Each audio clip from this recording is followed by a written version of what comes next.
딸의 기일 국회의원 한서진은 홀로 묘지를 찾았다. 은별의 묘비 앞 17살 쌍둥이 남매가 꽃을 놓고 있었다. 여기 계신 분이 저희 엄마예요. 민서의 말에 서진은 얼어붙었다. 남매가 내민 사진 속엔 젊은 시절의 서진 자신이 있었다. 은별아, 대체 무슨 일이? 서진은 그 자리에 주저앉았다. 서진은 말을 잇지 못했습니다. 손이 떨렸고 다리에 힘이 풀렸습니다. 아줌마 괜찮으세요?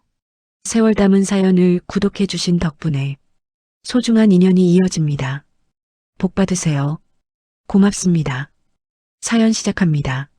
서울 여의도 국회의사당 앞은 오늘도 어김없이 플래시 세례로 환했습니다. 검은색 정장에 진주 목걸이를 한 여성이 단상에 올랐죠. 한서진 의원 58세. 대한민국에서 손꼽히는 여성 정치인입니다. 기자들은 일제히 카메라를 들이댔고 서진은 익숙한 미소를 지으며 마이크 앞에 섰습니다. 정의와 양심으로 국민을 섬기겠습니다.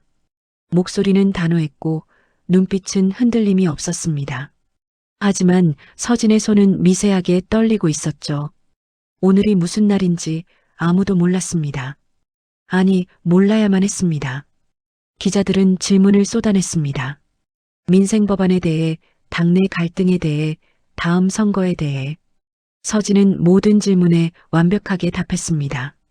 20년 동안 닦아온 정치인의 가면은 완벽했으니까요.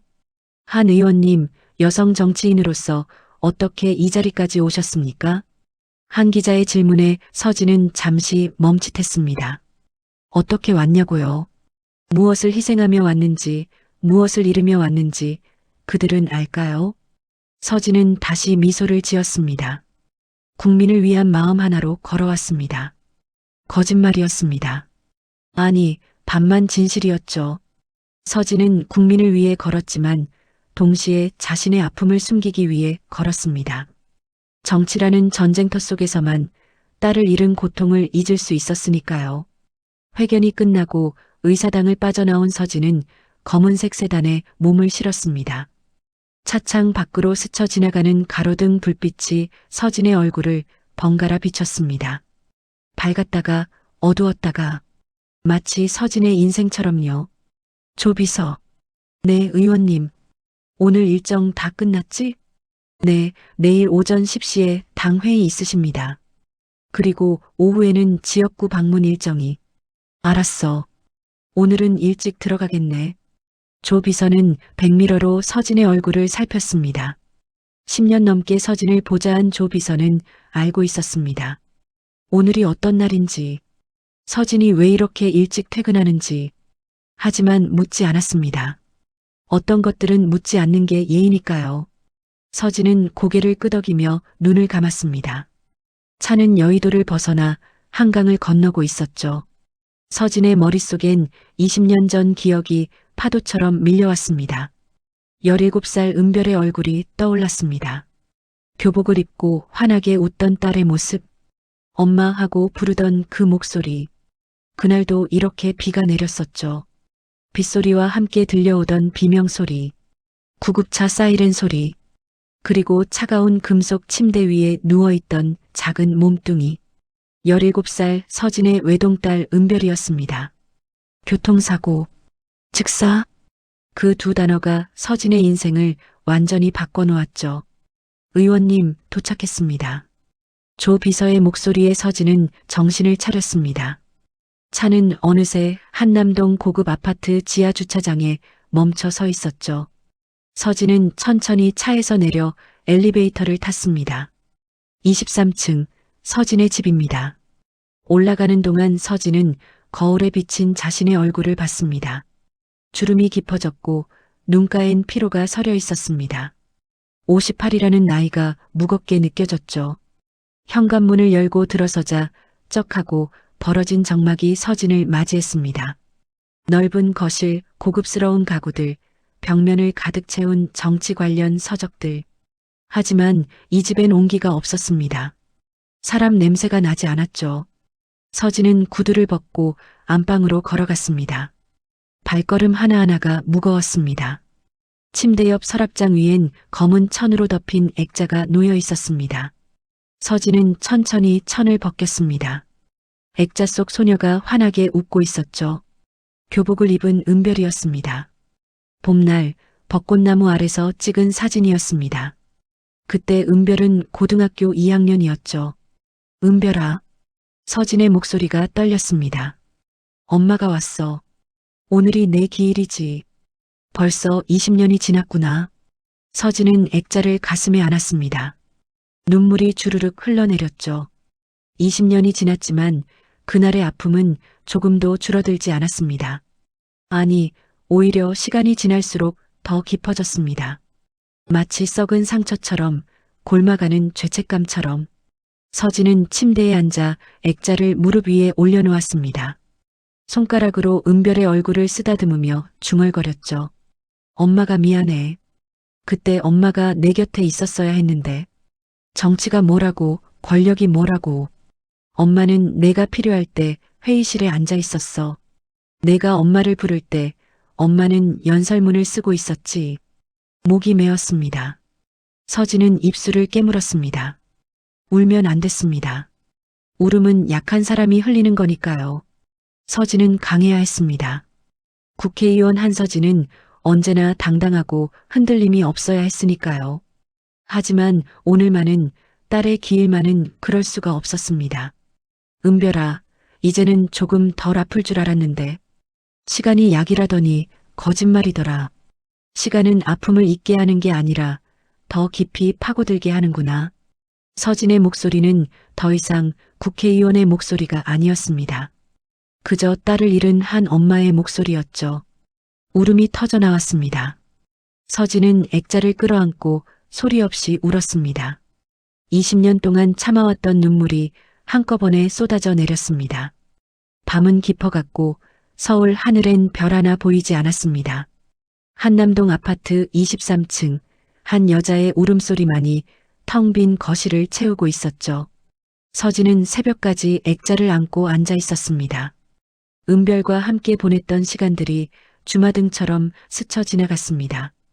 첫 돌 때 비틀거리며 걷던 모습, 유치원에서 그림 그리던 모습, 중학교 입학식 날 수줍게 웃던 모습, 모든 게 어제 일 같았습니다. 은별아, 엄마 용서해 줄 수 있겠니? 서진은 중얼거렸습니다. 하지만 대답은 없었습니다. 액자 속 은별은 그저 환하게 웃고 있을 뿐이었죠. 다음 날 새벽 서진은 잠을 설쳤습니다. 액자를 품에 안은 채로 소파에서 잠들었다가 깼죠. 창밖은 아직 어둠이 가시지 않았습니다. 서진은 천천히 몸을 일으켰습니다. 온몸이 뻐근했지만 가야 할 곳이 있었습니다. 오늘은 꼭 은별을 만나러 가야 했습니다. 서진은 검은색 코트를 걸치고 모자를 눌렀었습니다. 선글라스도 챙겼죠. 국회의원 한서진이 아닌 그저 딸을 잃은 한 엄마로 가야 했으니까요. 조 비서에게도 알리지 않았습니다. 이 시간만큼은 혼자여야 했습니다. 새벽 5시 서진은 경기도 외곽으로 향했습니다. 용인 근처의 한 공동묘지였죠. 20년 동안 단 한 번도 빠뜨린 적 없는 이 길. 서진은 라디오도 틀지 않고 조용히 운전했습니다. 1시간 반 후 서진은 묘지 입구에 도착했습니다. 낡은 나무 팻말에 평화공원묘지라고 쓰여 있었죠. 서진은 트렁크에서 하얀 국화 꽃다발을 꺼냈습니다. 묘지로 향하는 길은 가파랐습니다. 서진은 천천히 계단을 올라갔습니다. 숨이 차올랐지만 멈추지 않았죠.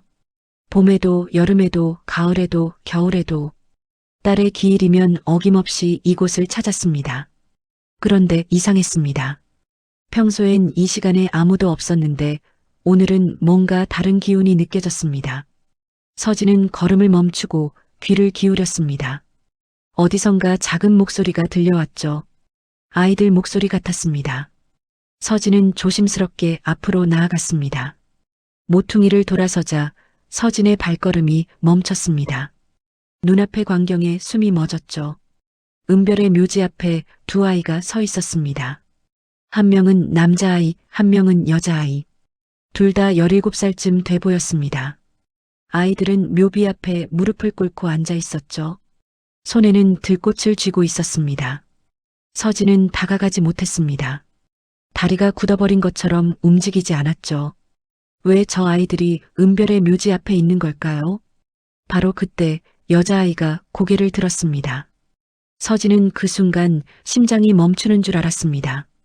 아이의 얼굴을 본 순간 세상이 멈춰버린 것 같았죠. 은별이었습니다.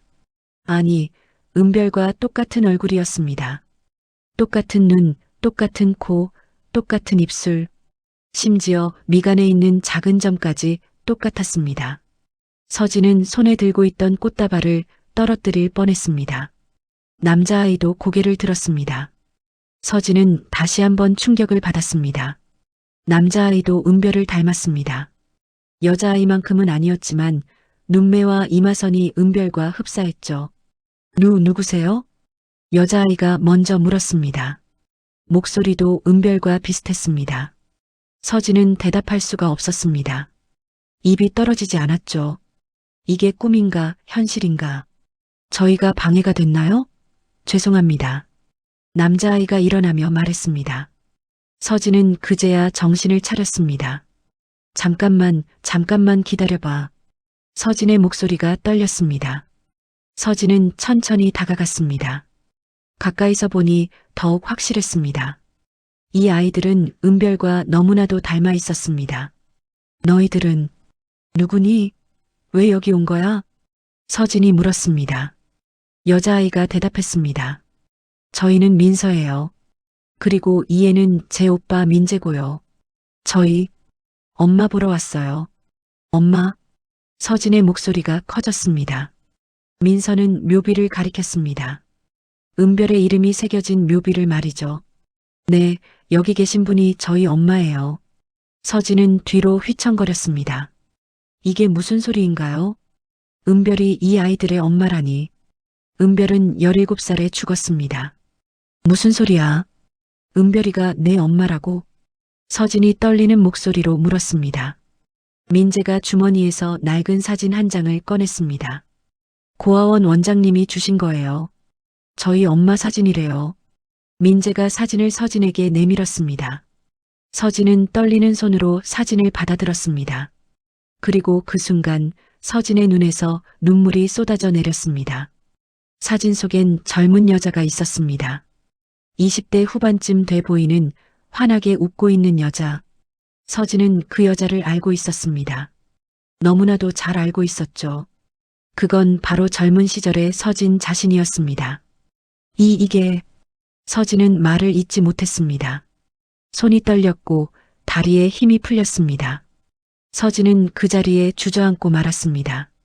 아이들은 놀라서 서진을 부축했죠. 아줌마 괜찮으세요? 민서가 걱정스러운 목소리로 물었습니다. 하지만 서진은 대답할 수가 없었습니다. 머릿속이 하얗게 변했습니다. 어떻게 이 아이들이 서진과 똑같은 얼굴을 하고 있을까요? 어떻게 서진의 사진을 엄마 사진이라고 들고 있을까요? 누굴 닮았니? 너희들은 대체... 서진이 간신히 말을 이었습니다. 민서가 슬픈 눈으로 대답했습니다. 엄마요. 돌아가신 우리 엄마요. 원장님이 그러셨어요. 우리가 엄마를 많이 닮았대요. 서진은 아이들의 얼굴을 번갈아 봤습니다. 은별의 얼굴, 서진의 얼굴 모두가 섞여 있었습니다. 이건 우연일 수가 없었습니다. 뭔가 끔찍한 비밀이 숨어 있는 게 분명했죠. 서진은 떨리는 손으로 묘비를 짚었습니다. 은별의 이름이 새겨진 차가운 돌을 만지며 서진은 중얼거렸습니다. 은별아, 대체 무슨 일이 있었던 거니? 서진은 묘지에서 한참을 앉아 있었습니다. 아이들은 걱정스러운 눈으로 서진을 바라봤죠. 민서가 조심스럽게 물었습니다. 아줌마 괜찮으세요? 저희 엄마를 아세요? 서진은 고개를 들었습니다. 눈물 자국이 얼굴에 그대로 남아 있었죠.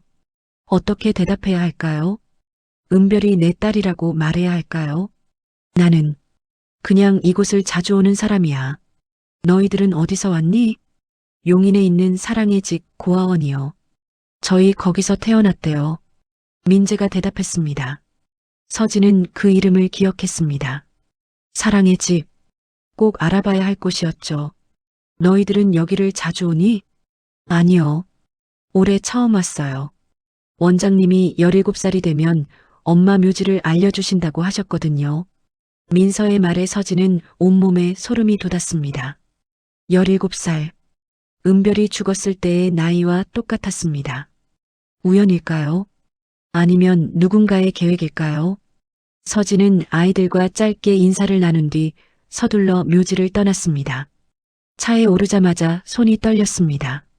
서진은 핸드폰을 꺼내 조 비서에게 전화를 걸었습니다. 조 비서, 지금 당장 사무실로 와줘. 급한 일이 생겼어. 아무한테도 말하지 말고.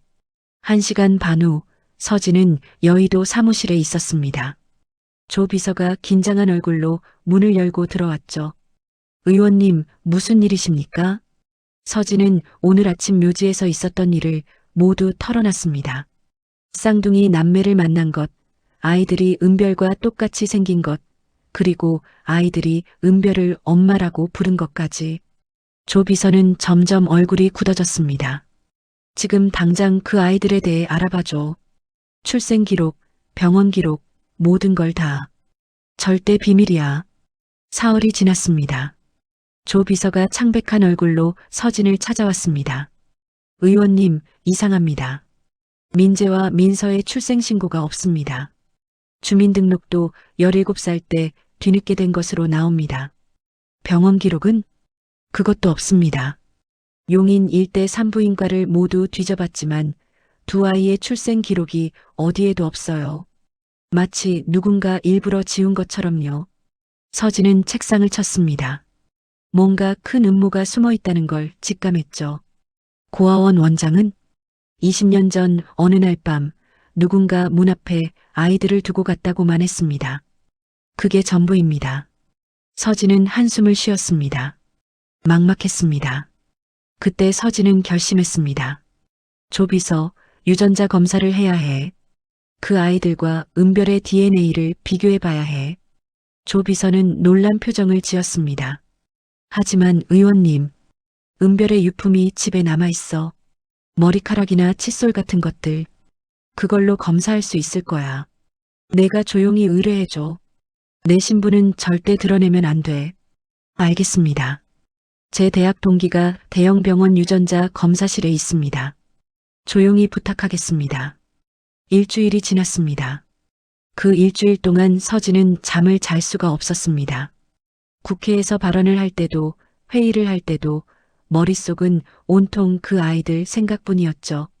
밤마다 은별의 얼굴이 떠올랐습니다. 드디어 그날이 왔습니다. 조 비서가 봉투 하나를 들고 서진을 찾아왔습니다. 얼굴이 창백했죠. 서진은 봉투를 받아들고 뜯었습니다. 손이 심하게 떨렸습니다. 검사 결과지를 펼쳤습니다.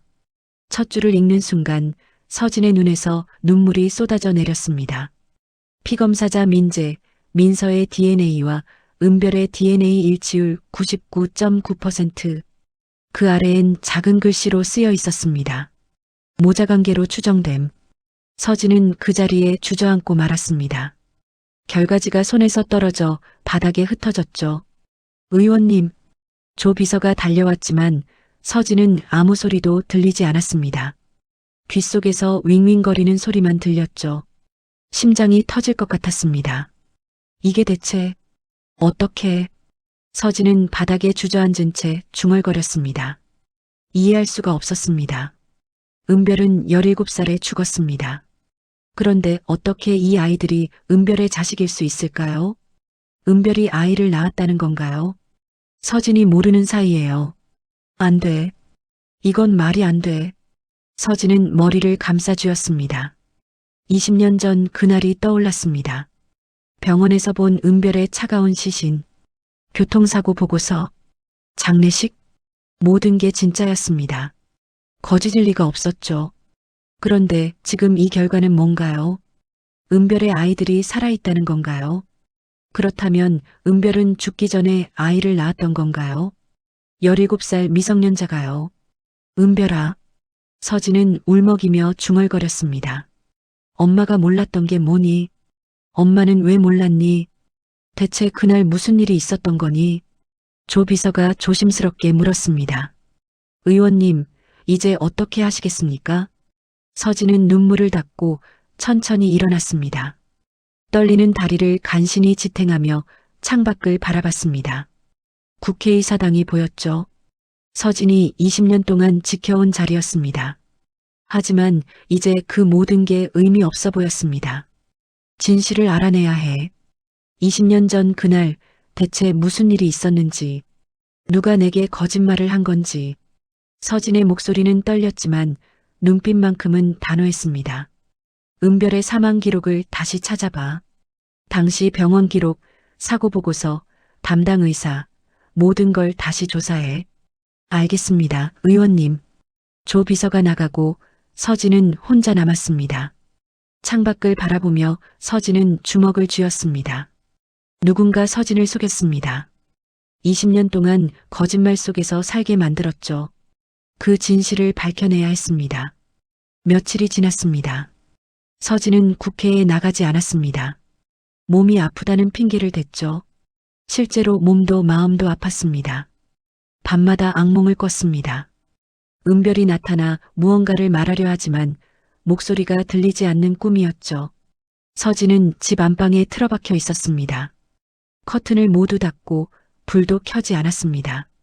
어둠 속에서 은별의 사진을 바라보며 시간을 보냈죠. 은별아, 엄마한테 말해줘. 대체 무슨 일이 있었던 거니? 하지만 사진 속 은별은 그저 환하게 웃고 있을 뿐이었습니다. 아무 대답도 없었죠.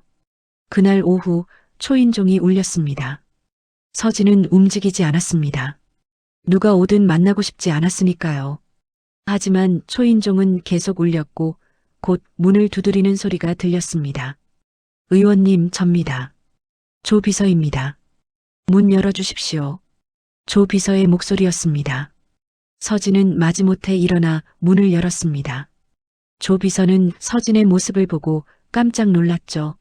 머리는 헝클어져 있었고 얼굴은 창백했습니다. 며칠 동안 제대로 먹지도 자지도 못한 게 분명했습니다. 의원님, 괜찮으십니까? 무슨 일로 왔어? 서진의 목소리는 쉬어 있었습니다. 조 비서는 가방에서 두꺼운 서류 뭉치를 꺼냈습니다. 의원님이 지시하신 대로 20년 전 기록을 모두 찾아왔습니다. 그런데 의원님, 조 비서의 목소리가 떨렸습니다. 이상한 점을 발견했습니다. 서진의 눈빛이 살아났습니다. 조 비서를 거실로 데려와 소파에 앉혔죠. 조 비서는 서류를 펼치기 시작했습니다. 먼저 이것이 당시 교통사고 보고서입니다. 서진은 보고서를 받아들었습니다. 20년 전 서진이 직접 받았던 그 보고서였죠. 은별이 탄 차가 빗길에 미끄러져 전봇대를 들이받았다는 내용이었습니다. 즉사였다고 쓰여 있었죠. 그리고 이것이 병원 기록입니다. 조 비서가 또 다른 서류를 내밀었습니다. 서울중앙병원 응급실 기록이었습니다. 은별이 실려온 시간, 사망 선고 시간, 모든 게 적혀 있었죠. 여기를 보십시오. 조 비서가 서류 한 부분을 가리켰습니다. 사망 진단서 하단에 담당 의사의 서명이. 서진은 그 이름을 보는 순간 숨이 멎었습니다. 박성훈이 있었습니다. 서진은 그 이름을 알고 있었습니다. 너무나도 잘 알고 있었죠. 박성훈은 서진의 과거였습니다. 25년 전 서진이 정치에 입문하기 전에 만났던 남자였죠. 서진을 정치의 길로 이끈 사람이기도 했습니다. 박성훈. 서진은 떨리는 목소리로 중얼거렸습니다. 이 사람이 담당 의사였다고? 네, 그런데 이상한 점이 있습니다. 박성훈은 외과 전문의입니다. 응급실 당직 의사가 아니었어요. 그런데 왜 은별 양의 사망 박성훈 진단서에 이 사람이 서명을 했을까요? 서진의 머릿속이 복잡해졌습니다. 그는 서진의 연인이었습니다. 하지만 서진이 정치에 입문하면서 둘은 헤어졌죠. 정확히는 서진이 일방적으로 관계를 끊었습니다. 정치와 사랑 둘 중 하나를 선택해야 했고 서진은 정치를 택했으니까요. 박성훈이 왜? 서진은 서류를 다시 들여다봤습니다. 그때 또 다른 이상한 점이 눈에 들어왔습니다. 사망 시각과 장소였습니다. 잠깐, 이거 사고가 난 곳이 강남이라고 했잖아. 그런데 병원은 왜 중앙병원이야? 강남에서 중앙병원까지는 30분은 걸리는데. 조 비서도 고개를 끄덕였습니다. 저도 그 점이 이상했습니다. 보통 교통사고가 나면 가장 가까운 병원으로 이송하는데 왜 멀리 떨어진 중앙병원으로 갔을까요? 서진은 무언가 떠올랐습니다. 중앙병원. 그곳은 박성훈이 근무하던 병원이었습니다. 조 비서, 당시 구급대원 기록도 있어? 네, 여기 있습니다. 조 비서가 또 다른 서류를 꺼냈습니다. 구급대 출동 기록이었죠. 서진은 기록을 읽다가 손이 멈췄습니다. 이것 봐. 구급대가 도착했을 때 은별이는 이미 다른 차에 실려 병원으로 향하고 있었대. 누가 먼저 은별이를 데려간 거야. 그게 누구인지는 기록에 없습니다. 목격자도 없고요. 서진은 서류를 내려놓고 눈을 감았습니다. 퍼즐 조각들이 맞춰지기 시작했습니다. 박성훈, 이상한 병원 이송, 사라진 목격자, 그리고 은별과 똑같이 생긴 쌍둥이 아이들. 박성훈이 날 속인 거야. 서진이 중얼거렸습니다. 뭔가를 숨긴 거야. 20년 동안. 조 비서가 조심스럽게 물었습니다. 의원님, 박성훈이 누구십니까? 서진은 한숨을 쉬었습니다. 이제 숨길 필요가 없었습니다. 내 옛 연인이야. 25년 전 내가 정치에 입문하기 전에 만났던 사람이지. 그는 의사였고 나를 여러 정치인들에게 소개시켜줬어. 내가 지금 이 자리에 오게 된 건 그 사람 덕분이기도 해. 그런 사람이 왜? 모르겠어. 하지만 분명한 건 그가 뭔가를 숨기고 있다는 거야. 은별의 죽음에 대해, 그리고 그 아이들에 대해. 서진은 벌떡 일어났습니다. 며칠 만에 느껴지는 확실한 목표였습니다. 박성훈을 찾아야 해. 당장. 하지만 의원님, 20년이 지났는데 아직 연락이 닿을까요? 닿게 만들어야지. 조 비서, 박성훈의 현재 위치를 추적해줘. 어디서 일하는지, 어디 사는지 모든 걸 알아내. 조 비서는 고개를 끄덕이며 일어났습니다. 알겠습니다. 최대한 빨리 알아보겠습니다. 조 비서가 나가고 서진은 혼자 남았습니다. 창밖을 바라보며 서진은 주먹을 쥐었습니다. 박성훈. 20년 만에 다시 만나게 될 사람이었습니다. 서진을 배신한 사람일지도 모르는 사람이었죠. 박성훈. 내가 대체 무슨 짓을 한 거야? 서진의 목소리는 차가웠습니다. 분노가 치밀어 올랐죠. 하지만 동시에 두려움도 느껴졌습니다. 진실을 알게 되면 서진의 인생은 완전히 무너질지도 몰랐으니까요. 밤이 되었습니다. 서진은 은별의 사진을 다시 꺼내 들었습니다. 사진 속 은별의 얼굴을 쓰다듬으며 중얼거렸습니다. 은별아, 엄마가 진실을 밝혀낼게. 내게 무슨 일이 있었는지, 누가 엄마를 속였는지 반드시 알아낼게. 5챕터. 이틀 후 서진의 휴대폰이 미친 듯이 울렸습니다. 새벽 6시였습니다. 서진은 깜짝 놀라 전화를 받았습니다. 조 비서였죠. 의원님, 큰일 났습니다. 조 비서의 목소리가 떨리고 있었습니다. 서진은 불길한 예감이 들었습니다. 무슨 일이야? 지금 당장 뉴스 켜보십시오. 포털 사이트도요. 서진은 서둘러 거실로 나가 텔레비전을 켰습니다. 아침 뉴스가 나오고 있었죠. 그리고 화면을 본 순간 서진은 그 자리에 얼어붙었습니다. 뉴스 속보 자막이 흐르고 있었습니다. 한서진 의원, 숨겨진 손주 의혹. 고아원 쌍둥이와 DNA 일치 정황. 아나운서의 목소리가 차갑게 울려 퍼졌습니다. 한서진 국회의원이 20년 전 사망한 딸의 자녀로 추정되는 쌍둥이 남매를 고아원에 버렸다는 의혹이 제기되었습니다. 관계자에 따르면 한 의원은 최근 용인의 한 고아원에서 자란 17살 쌍둥이 남매와 몰래 유전자 검사를 진행했으며 서진은 리모컨을 떨어뜨렸습니다. 어떻게 된 일일까요? 비밀로 진행했던 검사가 어떻게 언론에 알려진 걸까요? 서진은 황급히 핸드폰으로 포털 사이트를 켰습니다. 메인 화면에 서진의 사진이 크게 떠 있었습니다. 댓글이 수천 개씩 달리고 있었죠. 정치인이 손주를 고아원에 버렸다니 말이 되냐? 역시 정치인은 다 똑같아 저 나이에 손주를 숨기고 살았다니 소름 돋는다. 서진의 손이 떨렸습니다. 무너져 내리는 기분이었죠. 20년 동안 쌓아온 모든 것이 한순간에 무너지고 있었습니다. 초인종이 미친 듯이 울렸습니다. 서진은 인터폰 화면을 봤습니다. 현관 앞에 수십 명의 기자들이 몰려 있었죠. 카메라 플래시가 번쩍였고 기자들은 소리를 질러댔습니다. 한서진 의원님, 문 열어주십시오. 사실 확인 부탁드립니다. 숨겨진 손주가 있습니까? 서진은 주저앉았습니다. 숨을 쉴 수가 없었습니다. 가슴이 답답했죠. 이게 꿈이길 바랐습니다. 악몽이길 바랐습니다. 전화벨이 계속 울렸습니다. 당대표, 원내대표, 동료 의원들 모두가 서진에게 전화를 걸어왔습니다. 하지만 서진은 받을 수가 없었습니다. 1시간 후 조 비서가 뒷문으로 몰래 들어왔습니다. 얼굴이 창백했죠. 의원님, 당에서 긴급회의를 소집했습니다. 의원님 제명을 논의한다고 합니다. 제명? 서진은 힘없이 중얼거렸습니다. 어떻게 알려진 거야? 우리가 그렇게 조심했는데. 조 비서는 고개를 숙였습니다. 죄송합니다, 의원님. 제 동기가 병원에서 검사 의뢰를 받았던 그 친구가 누군가에게 돈을 받고 정보를 팔아넘긴 것 같습니다. 서진은 눈을 감았습니다. 배신이었습니다. 또 한 번의 배신이었죠. 그리고 의원님, 조 비서가 태블릿을 내밀었습니다.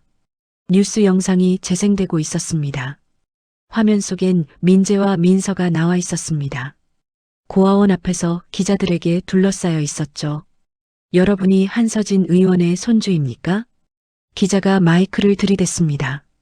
민서는 겁에 질린 얼굴로 뒤로 물러섰습니다. 민재가 동생을 감싸 안았죠. 저희는 아무것도 몰라요. 왜 이러세요? 민재의 목소리가 떨리고 있었습니다. 카메라 플래시가 계속 터졌습니다. 아이들의 얼굴이 그대로 방송에 나갔습니다. 왜 고아원에서 자랐습니까? 한 의원이 여러분을 버렸습니까? 저희는 민서가 울음을 터뜨렸습니다. 17살 소녀의 울음이었습니다. 서진은 더 이상 화면을 볼 수가 없었습니다. 태블릿을 밀어냈죠. 그만 봐. 서진의 목소리가 떨렸습니다. 눈물이 쏟아져 내렸습니다. 저 아이들은 아무 잘못이 없었습니다. 그저 태어났을 뿐인데 세상의 관심과 비난을 받고 있었죠. 내가 저 아이들을 지옥으로 밀어넣었어. 서진은 머리를 감싸쥐었습니다. 모든 게 서진의 잘못이었습니다. 유전자 검사를 하지 말았어야 했습니다. 아니, 애초에 진실을 파헤치려 하지 말았어야 했죠. 오후가 되자 상황은 더욱 악화되었습니다. 국회 앞에선 시민단체들이 시위를 시작했습니다. 한서진 퇴진 피켓이 휘날렸고 구호가 울려 퍼졌죠. 서진의 사무실로 당 관계자가 찾아왔습니다. 차가운 표정이었습니다. 의원님, 당대표님 말씀 전하러 왔습니다. 일주일 안에 모든 것을 해명하지 못하면 제명 절차에 들어간다고 하십니다. 일주일. 그리고 당분간 모든 공식 활동을 중단하시는 게 좋겠습니다. 당에 피해가 가지 않도록요.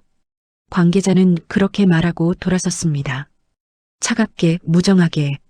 20년 동안 함께 일했던 동료들이었지만 위기 앞에서 모두 등을 돌렸습니다. 저녁이 되었습니다. 서진은 혼자 거실에 앉아 있었습니다. 텔레비전은 여전히 서진에 대한 뉴스를 쏟아내고 있었죠. 정치평론가들이 나와 서진을 비난했습니다. 정치인으로서의 도덕성이 의심됩니다. 손주를 고아원에 버렸다는 것 자체가 인간성을 의심케 합니다. 서진은 리모컨으로 텔레비전을 껐습니다. 더 이상 들을 수가 없었습니다. 조용해진 거실에서 서진은 눈물을 흘렸습니다. 은별아, 미안해. 서진은 중얼거렸습니다. 엄마가 또 실수했어. 내 아이들을 지켜주지 못했어. 밤이 깊어갔습니다. 서진은 검은 코트를 걸치고 집을 나섰습니다. 기자들은 이미 해산한 뒤였죠. 서진은 조용히 지하 주차장으로 내려가 차에 올랐습니다. 목적지는 묘지였습니다. 은별이 잠들어 있는 곳이었죠. 서진은 어둠 속을 달렸습니다. 눈물이 계속 흘러내렸지만 닿지 않았습니다. 새벽 2시 서진은 묘지에 도착했습니다. 손전등을 켜고 산길을 올라갔습니다. 은별의 묘지 앞에 섰습니다. 달빛만이 묘비를 비추고 있었죠. 서진은 그 자리에 무릎을 꿇었습니다. 차가운 땅에 이마를 대고 울었습니다. 소리내어 울었죠. 은별아, 엄마를 용서해줘. 엄마가 내 아이들을 지켜주지 못했어. 엄마가 모든 걸 망쳤어. 서진의 울음소리만이 적막한 묘지에 울려 퍼졌습니다. 국회의원의 위엄도 정치인의 가면도 이제 아무것도 남지 않았습니다. 그저 딸 앞에 무릎 꿇은 죄 많은 엄마만이 남았을 뿐이었죠. 6챕터 서진은 묘지에서 새벽까지 울었습니다. 동이 트고 나서야 간신히 일어났죠. 몸은 차가웠고 목소리는 쉬어 있었습니다. 서진은 비틀거리며 차로 돌아왔습니다. 집으로 돌아오는 길 서진의 휴대폰이 울렸습니다. 모르는 번호였습니다. 서진은 망설이다가 전화를 받았죠. 여보세요. 서진 씨. 전화기 너머로 낯익은 목소리가 들렸습니다. 서진의 손이 멈췄습니다. 20년 만에 듣는 목소리였지만 잊을 수가 없었죠. 박성훈, 만나야겠어요. 더 이상 숨길 수가 없겠네요. 당신이 다 알고 있었던 거야?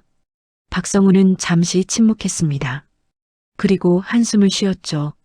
네, 전부 다요. 오늘 저녁 6시 한강공원 반포대교 아래로 와주세요. 혼자서요.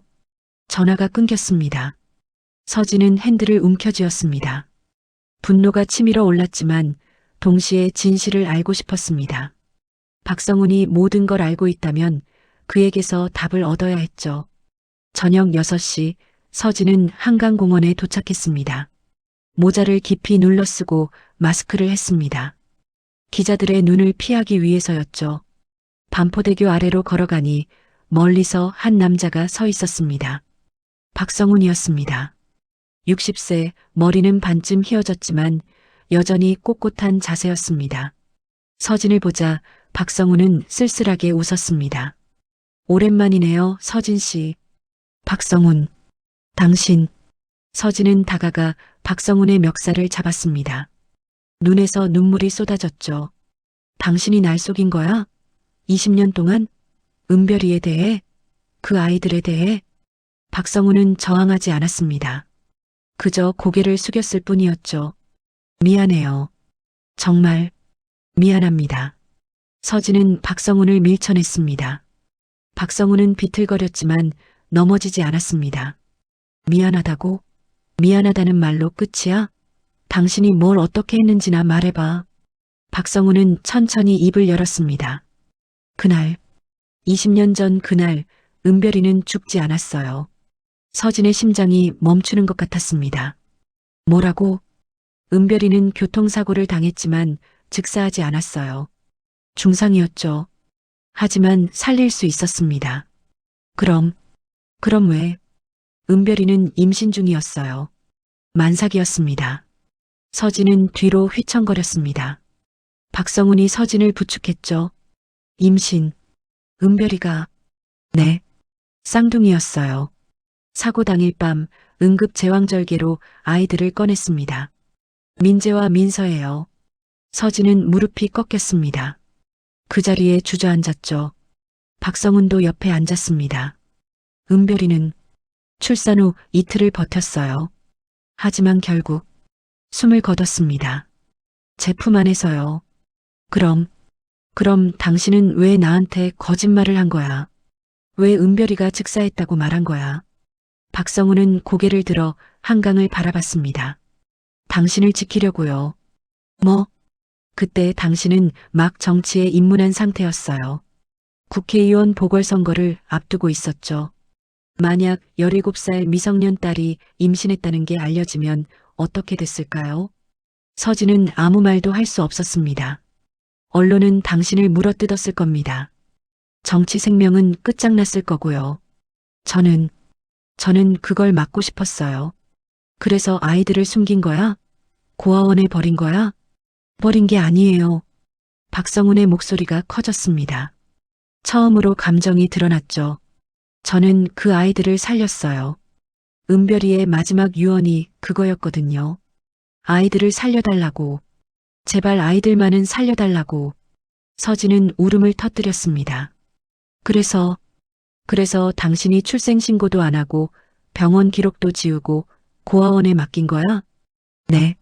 사랑의 집 원장은 제 대학 동기예요. 믿을 수 있는 사람이죠. 아이들을 잘 키워달라고 부탁했어요. 그리고 매달 익명으로 후원금을 보냈습니다. 당신이 아이들이 17이 되면 진실을 알려주기로 약속했어요. 은별이와 같은 나이가 되면 엄마가 누군지 알 권리가 있다고 생각했거든요.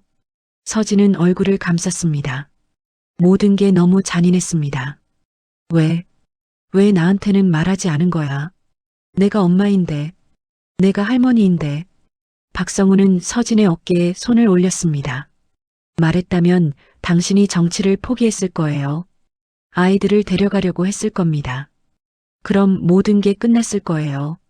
당신의 꿈도, 당신이 그토록 원하던 권력도. 난 그런 거 원하지 않았어. 은별이만 있으면 됐어. 손주들만 있으면 됐다고.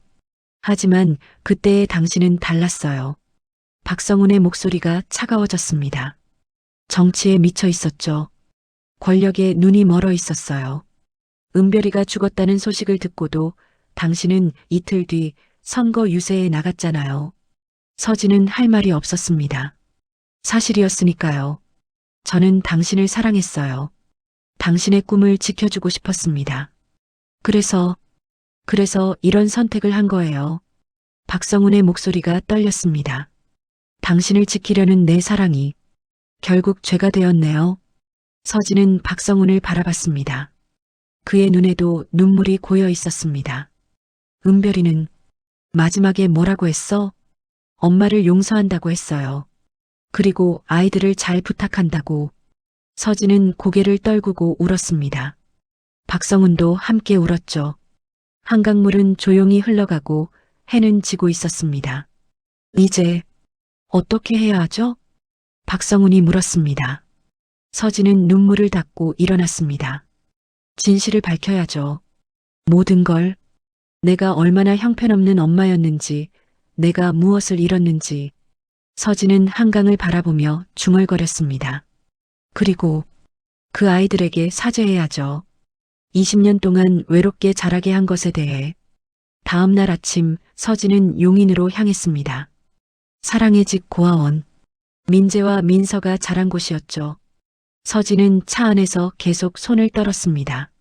무슨 말을 해야 할까요? 어떻게 사과해야 할까요? 고아원 앞에 도착하자 기자들이 아직도 진을 치고 있었습니다. 서진은 모자를 깊이 눌렀었지만 금방 발각됐죠. 한서진 의원입니다. 의원님, 한 말씀만 해주십시오. 카메라 플래시가 터졌습니다. 서진은 기자들을 뚫고 고아원 안으로 들어갔습니다. 원장이 문을 열어줬죠. 박성훈의 대학 동기라던 그 원장이었습니다. 의원님, 아이들을 만나러 왔습니다. 민재와 민서요.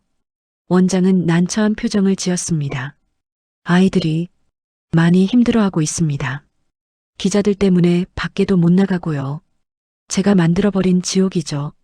그래서 왔습니다. 사과하러요. 원장은 서진을 2층으로 안내했습니다. 복도 끝 방문 앞에서 멈췄죠. 여기입니다. 민재와 민서가 함께 쓰는 방이에요. 서진은 심호흡을 했습니다. 문을 두드렸습니다. 누구세요? 민재의 목소리였습니다. 경계하는 목소리였죠. 나야. 묘지에서 만났던. 문이 열렸습니다. 민재가 서진을 놀란 눈으로 바라봤습니다. 방 안쪽에선 민서가 침대에 앉아 있었죠. 눈이 퉁퉁 부어 있었습니다. 왜 오셨어요? 민재의 목소리는 차가웠습니다. 서진은 그 차가움을 받아들였습니다. 당연한 반응이었으니까요. 할 말이 있어서. 들어가도 될까? 민재는 잠시 망설이다 문을 열어줬습니다. 서진은 방 안으로 들어갔죠. 좁은 방이었습니다. 2층 침대 하나, 작은 책상 하나. 그게 전부였습니다. 이 아이들은 20년 동안 이런 곳에서 자라왔던 거죠. 서진은 민서 앞에 무릎을 꿇었습니다. 민서는 놀라서 뒤로 물러났습니다. 뭐 하시는 거예요? 미안해. 정말 미안해. 서진의 목소리가 떨렸습니다. 너희들을 이렇게 만든 게 다 내 잘못이야. 민서는 고개를 저었습니다. 아니에요. 저희가 잘못한 게 없는데 왜 이렇게 되는지 모르겠어요. 기자들이 저희 사진을 찍고 학교 애들은 저희를 손가락질하고. 민서의 목소리가 떨렸습니다. 눈물이 또 쏟아져 내렸죠. 저희는 그냥 엄마 보고 싶어서 묘지에 갔을 뿐인데. 서진은 민서를 끌어안았습니다. 민서는 처음엔 저항했지만 이내 서진의 품에 안겨 울었습니다. 20년 동안 참아왔던 외로움이 터져 나오는 것 같았죠. 미안해. 서진은 계속 사과했습니다. 민재도 다가와 앉았습니다. 우리 엄마가 정말 아줌마 딸이에요? 서진은 고개를 끄덕였습니다. 응, 은별이. 내 딸 은별이가 너희 엄마야. 그럼 너희는 내 손주들이야. 서진은 민재의 손을 잡았습니다. 그리고 너희 엄마의 소중한 아이들이지. 민재의 눈에도 눈물이 고였습니다. 우리 엄마는 어떤 사람이었어요? 서진은 눈을 감았습니다. 은별의 얼굴이 떠올랐죠. 착했어. 너무 착했지. 언제나 웃고 있었고 남을 먼저 생각했어. 너희들처럼. 우리를 닮았대요? 민서가 물었습니다. 서진은 민서의 얼굴을 쓰다듬었습니다. 너무 닮았어.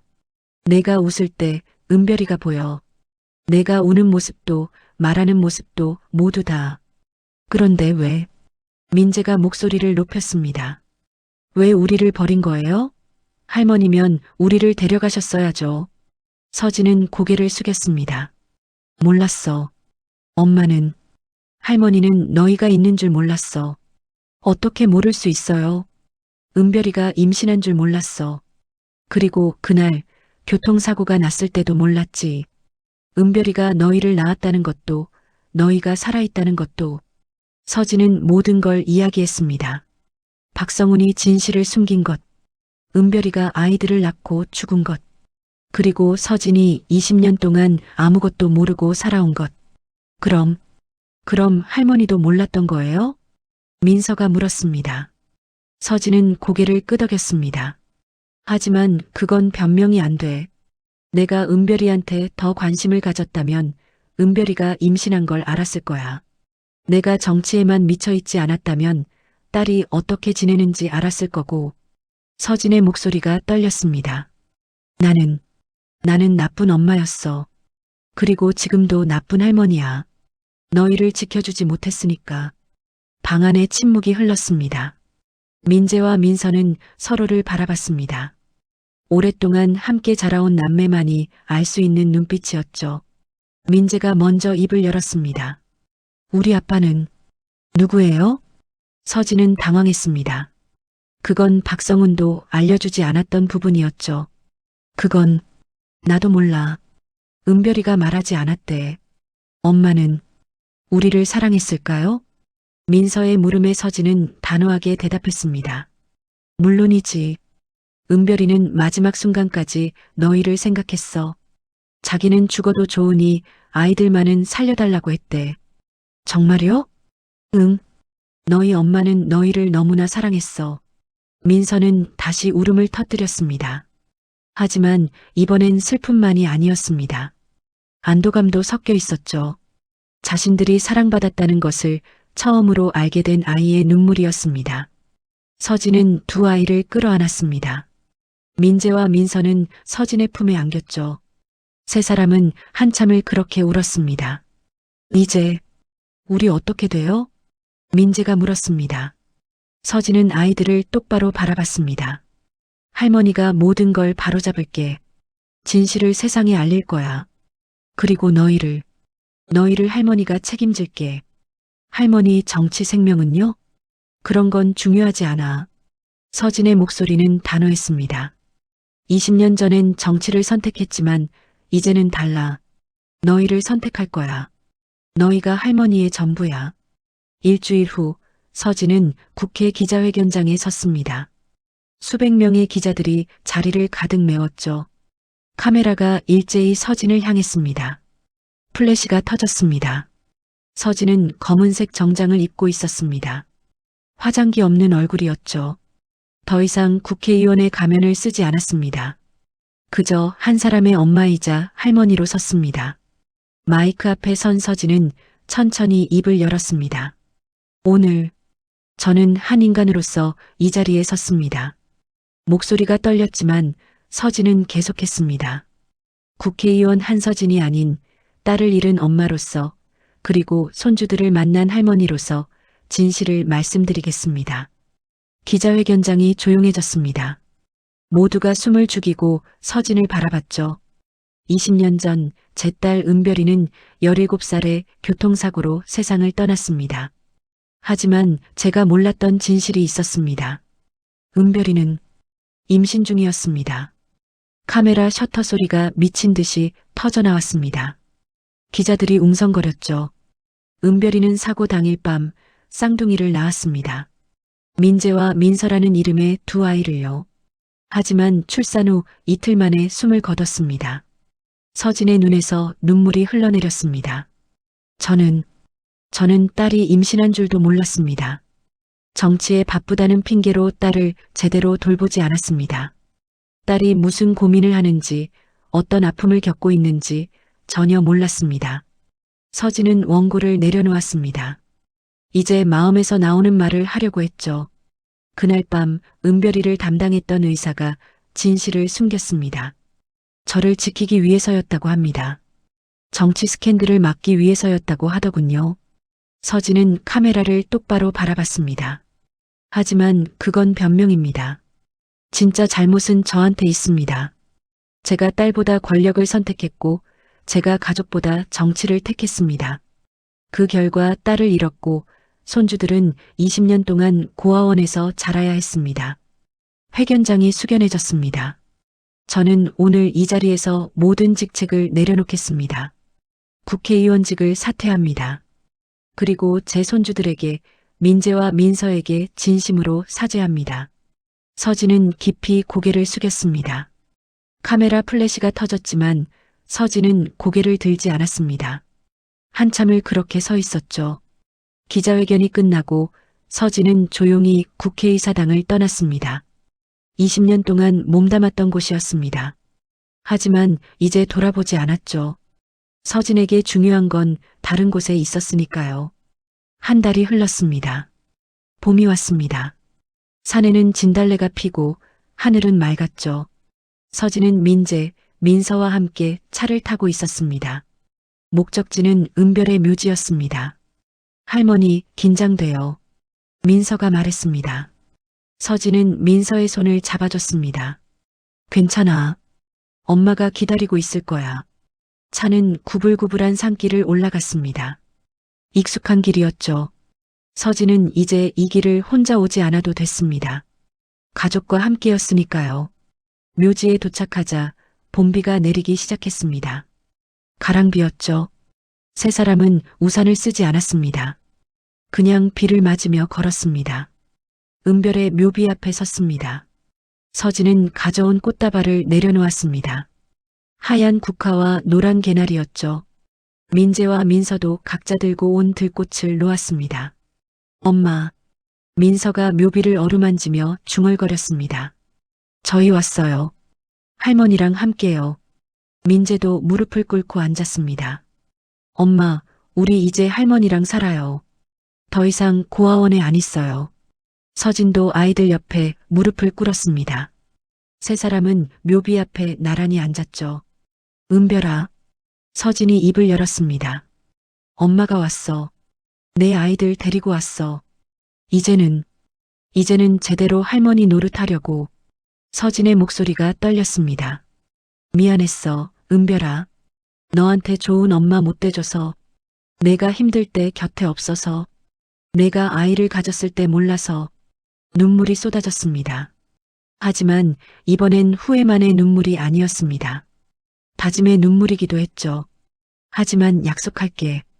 이 아이들은 엄마가 책임질게. 내 몫까지, 엄마 몫까지 다 해줄게. 사랑해줄게. 민재가 서진의 손을 잡았습니다. 민서도 다른 쪽 손을 잡았죠. 세 사람의 손이 포개졌습니다. 따뜻했습니다. 할머니, 민재가 말했습니다. 저희도 할머니 사랑할게요. 그리고 엄마도 사랑할게요. 민서가 묘비를 바라보며 말했습니다. 비록 만나지 못했지만 엄마가 저희를 사랑했다는 거 알아요. 그것만으로도 충분해요. 서진은 두 아이를 끌어안았습니다. 봄비가 계속 내렸고 세 사람은 그렇게 한참을 앉아 있었습니다. 울고 웃고 이야기하고 20년 만에 비로소 가족이 된 순간이었죠. 저녁이 되어 묘지를 떠나려 할 때 민서가 뒤를 돌아봤습니다. 할머니, 저기 봐요. 서진도 돌아봤습니다. 은별의 묘비 위로 하얀 안개가 피어오르고 있었습니다. 저녁 햇살과 비가 만나 생긴 현상이었죠. 하지만 서진에겐 마치 은별이 인사하는 것처럼 보였습니다. 은별아. 서진은 손을 흔들었습니다. 엄마가 잘할게. 걱정하지 마. 세 사람은 손을 잡고 산을 내려왔습니다. 뒤돌아보지 않았습니다. 이제 앞을 봐야 했으니까요. 새로운 시작이었습니다. 그날 밤 서진의 집 거실에서 세 사람은 사진을 정리하고 있었습니다. 은별의 사진, 민재와 민서의 어린 시절 사진, 그리고 오늘 묘지에서 찍은 사진까지 모두 앨범에 담았죠. 할머니, 여기 우리 셋이 같이 있는 사진 붙여요. 민서가 말했습니다. 오늘 묘지에서 지나가던 등산객이 찍어준 사진이었습니다. 세 사람이 웃고 있는 사진이었죠. 그래, 여기다 붙이자. 서진은 사진을 붙이며 웃었습니다. 오랜만에 진심으로 웃는 얼굴이었습니다. 창밖엔 별이 빛나고 있었습니다. 은별, 서진의 딸이자 아이들의 엄마. 하늘 어딘가에서 이 모습을 보고 있을 거라고 서진은 믿었습니다. 은별아, 고마워. 이 아이들을 남겨줘서, 엄마에게 다시 살아갈 이유를 줘서. 서진은 창밖을 바라보며 중얼거렸습니다. 그리고 민재와 민서를 안았습니다. 이제 서진은 혼자가 아니었습니다. 가족이 있었습니다. 진실은 묻혀도 생명은 길을 찾아왔습니다. 그리고 사랑은 시간을 넘어 다시 이어졌습니다. 지금까지 사연 들어주신 여러분께 진심으로 감사드립니다. 구독과 좋아요 부탁드립니다. 구독은 무료입니다. 세월 담은 사연을 찾아주신 고마운 분들께 기쁨과 행복이 가득하시길 바랍니다.